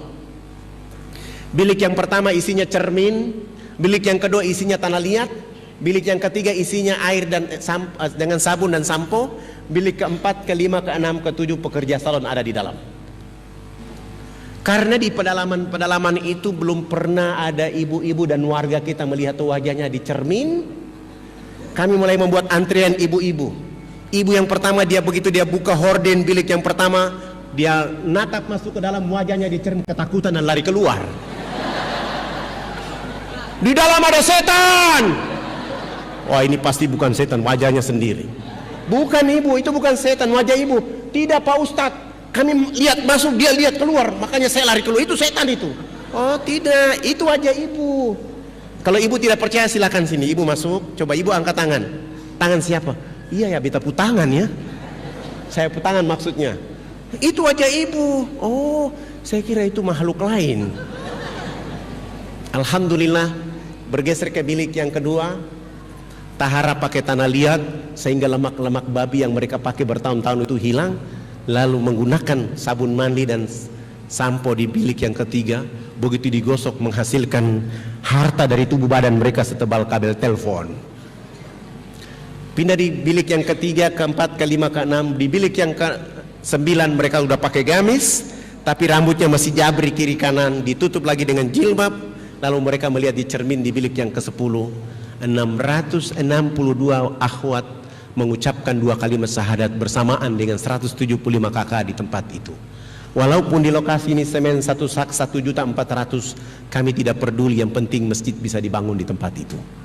Alhamdulillah, kekuatan dakwah itu terus tumbuh berkembang dan hari ini Bahkan teman-teman dan umat Islam yang berkumpul menjadi jamaah IKADI pada bulan Desember yang lalu sempat menitipkan acara Jambore Dakwah Internasional yang menghadirkan 1.500 anak plus 2.500 warga untuk mengikuti kajian Islam selama 15 hari di tempat itu dalam rangka menjaga kekuatan dakwah, sehingga alhamdulillah Islam menjadi tumbuh. Dan mohon doa, kami akan membangun sebuah masjid terbesar ukuran 30 kali 30 di Jayapura dan di beberapa tempat dengan nama masjidnya Masjid Isa bin Maryam, atau dalam bahasa Inggrisnya kami menyebut Masjid Yesus bin Maryam. Kita ingin ceritakan kepada saudara-saudara kita bahwa Isa atau Yesus itu manusia biasa yang jangan dijadikan menjadi penyembahan, tetapi dia adalah orang yang diberi wahyu dan utusan oleh Allah Subhanahu wa taala. Dan kami terus bekerja dengan rapi terus menerus karena doa dari seluruh masyarakat Kediri, umat Islam yang ada di Kediri, sehingga kami melakukan dakwah tidak dengan kekerasan tetapi dengan pandangan yang telah didakwakan oleh Rasulullah Muhammad SAW, sehingga kami terus melakukan. Bapak Ibu yang dirahmati oleh Allah, saya bergeser lagi ke Manokwari. Tahun 2002, waktu sudah habis ya? Sudah habis? Saya bergeser ke Manokwari bulan puasa tahun 2002. Saya ceramah di Manokwari malam nuzul Quran. Saya ceramah di atas mimbar dan waktu itu ternyata ada siaran radio regional 2 FM Manokwari. Tapi panitia tidak kasih tahu saya, sehingga saya ceramah di atas mimbar itu begini: tidak ada kitab suci di atas muka bumi yang dibaca dan didengar mendapat pahala kecuali Al-Quran. Rasulullah Sallallahu Alaihi Wasallam bersabda, la aqulu alif lam mim harfu, walakin alifun harfu, alamun harfu, amin harfu. Rasulullah Sallallahu Alaihi Wasallam bersabda, alif lam ini bukan satu huruf. Alif satu huruf, lam satu huruf, mim satu huruf. Setiap orang yang membaca satu huruf pahalanya 10 derajat. Sementara buku-buku yang lain, kitab suci yang lain dibaca dari pagi sampai dengan sore, tutang gigi yang sakit tapi tidak ada pahala sedikit pun. Ternyata ada ketua dewan gereja Manokwari, namanya Pendeta Saulieno, mendengar suara saya itu dan pagi-pagi beliau marah-marah. Begitu sholat subuh selesai, saya masih baca Quran menunggu waktu duha. Di waktu duha beliau datang dan marah-marah di situ. Siapa yang tadi malam ceramah bahwa tidak ada kitab suci di dunia ini dibaca dan didengar dapat pahala kecuali Al-Quran? Itu akan membuat kita tersinggung. Begitu beliau datang dan saya ketemu, saya bilang, Bapak, saya ini puasa. Saya puasa, jadi kalau Bapak ribut-ribut seperti ini akan mengganggu puasa saya. Bapak katanya bicara cinta kasih, bicara kasih sayang, tapi kok Bapak ribut pagi-pagi ini? Kalau mau bicara dengan saya, bicara dengan tenang. Alhamdulillah, beliau mulai bilang sama saya, Pak Ustadz, hari ini umat Kristen di Manokwari marah karena Pak Ustadz ceramah tadi malam. Saya bilang, saya ceramah itu dikhususkan kepada umat Islam. Kalau ada siaran lewat radio itu hanya untuk menguatkan umat Islam yang tidak datang ke masjid. Tapi kalau Bapak tersinggung, saya tidak menyinggung apa-apa dalam ceramah saya itu kecuali mendorong umat Islam untuk membaca Al-Quran lebih rapi. Bagaimana kalau kita dialog antar umat beragama? Boleh, tapi hanya 4 mata 4 telinga. Persyaratannya gampang. Dialog di tempat yang ada AC, ada tempat tidurnya 2, dan tempat dialog harus Bapak yang bayar. Dialog kita tidak bicara Quran dan Islam, tapi kita bicara Bible dan Kristen. Nanti dalam dialog Bible mengatakan Kristen agama yang benar, pendeta bawa saya dan Kristenkan saya. Tapi bagaimana Bible memberi isyarat Islam agama yang benar? Ya, saya juga masuk Islam tapi jangan di Manokwari. Alhamdulillah, dia pulang ke rumah, 2 jam kemudian dia sewa hotel dan dia jemput saya. Begitu kami sampai di hotel, beliau bawa Bible tahun 74, 75, 76, 77, 79, 80 sampai 95. Sementara saya bawa Bible dari tahun 61, 62 sampai 2002. Justru buku Bible saya lebih banyak daripada dia. Sampai di sana, saya suruh beliau berdoa. Setelah berdoa selesai, saya berdoa lagi menurut agama Islam. Saya mulai bertanya kepada beliau. Tadi abang protes saya tentang saya bilang Al-Quran dibaca dapat pahala. Tolong bilang sama saya, tolong abang baca Matius 7 ayat 21-23. Begitu dia buka Bible ayat ini, dia baca, tapi dia baca pelan. Begitu dia buka, dia baca pelan-pelan. Saya bilang, bagaimana saya bisa dapat pahala kalau abang pendeta baca Bible pelan-pelan? Baca yang tegas kayak kami di Islam. Bismillahirrahmanirrahim. Abang juga baca Bible harus keras supaya saya bisa mendengarnya. Lalu beliau membaca ayat ini. Begitu dia baca, Yesus akan mengusir orang-orang yang menyebutnya Tuhan. Bagaimana menurut Bapak Pendeta tentang ayat ini? Pak Ustadz, ayat ini salah cetak. Begitu dia bilang salah cetak, saya mulai bilang sama beliau, kami di Islam Al-Quran itu kalau satu bentuk huruf saja salah cetak, Al-Qurannya dimusnahkan pada tahun itu dan digantikan dengan terbitan yang benar dan baru. Saya bawa Bible tahun 61 sampai 2002, isi informasinya salah, sama. Itu berarti ini benar.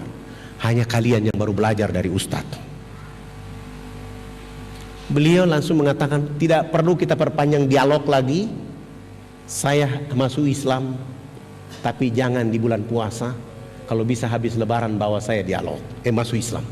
Alhamdulillah, beliau masuk Islam tahun 2002. Setelah hari raya Idul Fitri, beliau masuk Islam. Sesudah itu dihitan di Jakarta. Waktu itu kami hitan dia di Bandung. Setelah dihitan di Bandung langsung pergi haji. Satu-satunya jamaah haji yang pergi haji dalam keadaan luka hitanan belum sembuh adalah beliau. Setelah naik haji, di perjalanan haji istrinya telepon dari Manokwari, Pak Pendeta ada di mana ini? Dia bilang sama istri, jangan panggil saya pendeta mama, saya sudah masuk Islam sebagaimana dalam Bible menyatakan kepada kita, pergilah engkau mencium batu hitam, engkau membersihkan jiwamu, engkau membesarkan jiwamu, engkau membersihkan jiwamu, engkau menjadi hamba yang paripurna dalam hidup. Maka saya masuk Islam supaya saya cium batu hitam ini, supaya saya menjadi orang yang bersih. Terserah mama, mama mau masuk Islam atau tidak terserah, tapi mama perlu tahu, ketika nanti saya sampai ke Jakarta, banyak ibu-ibu di Jakarta yang menunggu saya. Subhanallah, istrinya akhirnya terbang dari Manokwari dan ikut masuk Islam di Jakarta, menjemput suaminya. Hari ini beliau menjadi ketua Merapi itu di Manokwari untuk membantu dakwah kami. Bapak Ibu yang dirahmati oleh Allah Subhanahu wa taala, kekuatan dakwah itu dilakukan oleh karena satu, hanya ridha dan rahmat Allah semata. Kita jaga agama ini bersama-sama. Indonesia ini mau maju, umat Islam negeri ini mau bermartabat, umat Islam negeri akan menjadi potret umat Islam di dunia apabila memahami Islam dengan baik dan benar, mendakwakan Islam dengan baik dan benar, dan menempatkan Islam benar-benar menjadi tangguh dan kuat dalam segala kehidupan. Sehingga Islam itu mencerdaskan semua orang, baik tingkat RT, RW, kecamatan, kota, kabupaten, bahkan provinsi dan seluruh. Maka kita akan menemukan orang-orang Islam yang menebarkan kecerdasan, orang Islam yang menebarkan pencerahan, bahkan menjadi rahmatan lil alamin dalam kehidupan kita. Siapa orangnya? Rasulullah Muhammad sallallahu alaihi wasallam. Siapa yang mengikutinya? Sahabat-sahabat Nabi. Siapa lagi yang melanjutkannya? Para alim ulama. Siapa lagi yang meneruskannya? Para dai-dai. Marilah kita bersama, para ustazah-ustazah, para mubalik-mubaligah, yang mereka siang malam bagaimana mengantarkan dakwah ini ke depan pintu hati hamba Allah manusia, sehingga mereka mengenal Islam dengan tangguh dalam kehidupan itu. Sebelum saya akhiri, saya persilahkan di antara Bapak Ibu yang mau bertanya, saya persilahkan.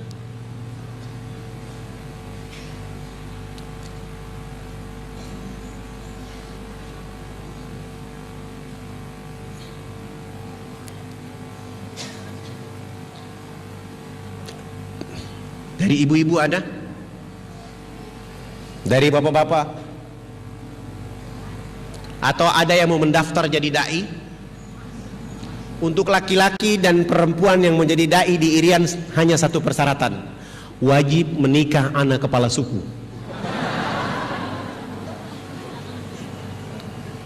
Jadi kalau ada ikhwan di sini yang sudah punya istri di sini, jangan bawa istri nikah di sana. Istri di sini tetap sah, istri di sana juga sah. Seorang dai harus begitu. Kenapa? Nanti ada anak dari Irian mendoakan suami dan keluarganya di sini. Begitu juga nanti dari sini mendoakan suami dan bapaknya dan istrinya ada di sana. Supaya kekuatan Islam itu menjadi baik. Siapa tahu keturunan dari Irian itu yang soleh, dan siapa tahu keturunan yang dari Kediri itu yang soleha, sehingga menjaga dakwah ini. Kalau tidak ada, saya cukupkan sampai di sini saja. Burung Irian, burung cendrawasih. Cukup sekian, terima kasih. Wabillahi taufiq wa hidayah. Wassalamualaikum warahmatullahi wabarakatuh.